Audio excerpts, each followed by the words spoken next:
Assalamualaikum warahmatullahi wabarakatuh. Kami dari kelompok Padri ingin mempresentasikan perang Padri.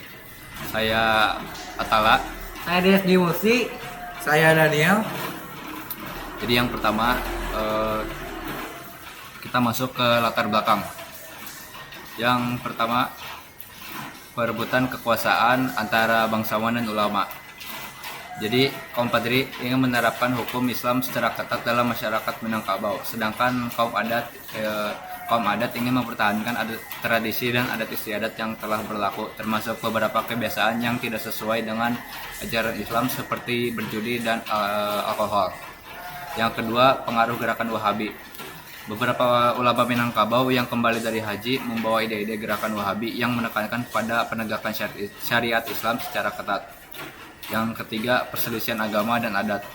Perdebatan mengenai mana yang lebih utama mengenai agama atau adat terus berlanjut dan semakin memanas hingga akhirnya memicu konflik bersenjata. Yang keempat, adanya intervensi Belanda. Belanda melihat peluang ini untuk campur tangan dalam konflik ini demi memperluas pengaruhnya di Sumatera Barat. Yang kelima, faktor ekonomi dan politik. Pertentangan antara kaum Padri dan kaum adat juga dipengaruhi oleh perebutan sumber daya ekonomi seperti tanah, hasil pertanian, dan perdagangan. Selanjutnya akan dijelaskan oleh Denis. Di sini saya akan menjelaskan mengenai tokoh-tokoh yang terlibat. Perang Padri melibatkan berbagai tokoh-tokoh, entah itu dari pihak adat maupun pihak Padri. Di sini saya hanya akan membahas mengenai 3 tokoh saja, yaitu yang pertama ada Tuanku Imam Bonjol atau Muhammad Syawab, lahir di Bonjol tahun 1772.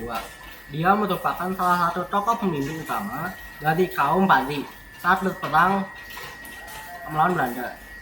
Setelah perang Padri usai, ia dalam pengasingan di Sukabumi, lalu dipindahkan ke Ambon dan kemudian dipindahkan lagi ke Manado. Kemudian ia wafat pada tanggal 6 November tahun 1864.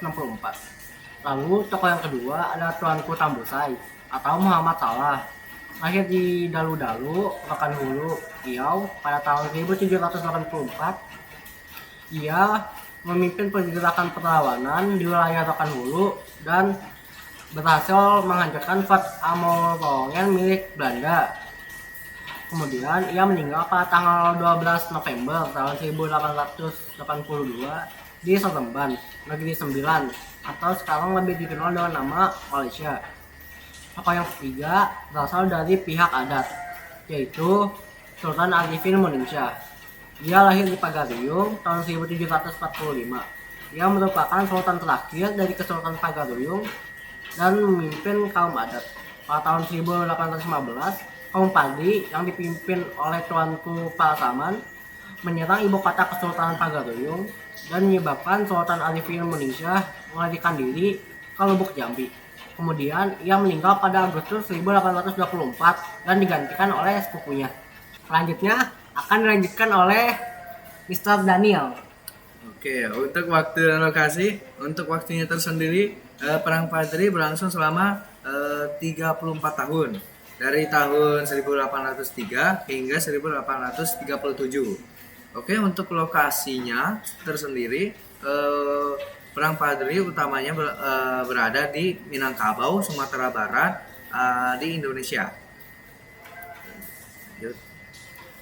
Untuk kronologi, dari 1803 itu awal gerakan Padri. Terus 1803 hingga 1821 perang antara kaum Padri dengan kaum adat. Terus di 1821 Belanda mulai terlibat dalam perang alias untuk intervensi Belanda. Terus untuk 1825 itu perang kembali berkobar. Terus lanjut. Terus 1837 Belanda berhasil menaklukkan Bonjol setelah pengepungan panjang. Selanjutnya akan dijelaskan oleh Atala. Jadi Apa yang bisa petik dari sejarah ini? Jadi yang pertama, pentingnya toleransi dan dialog. Yang kedua, menghargai identitas budaya dan tradisi. Yang ketiga, pentingnya persatuan. Yang keempat, harus bisa saling memahami satu sama lain. Yang kelima, pembelajaran dari sejarah. Oke, sekian dari kami. Wassalamualaikum warahmatullahi wabarakatuh.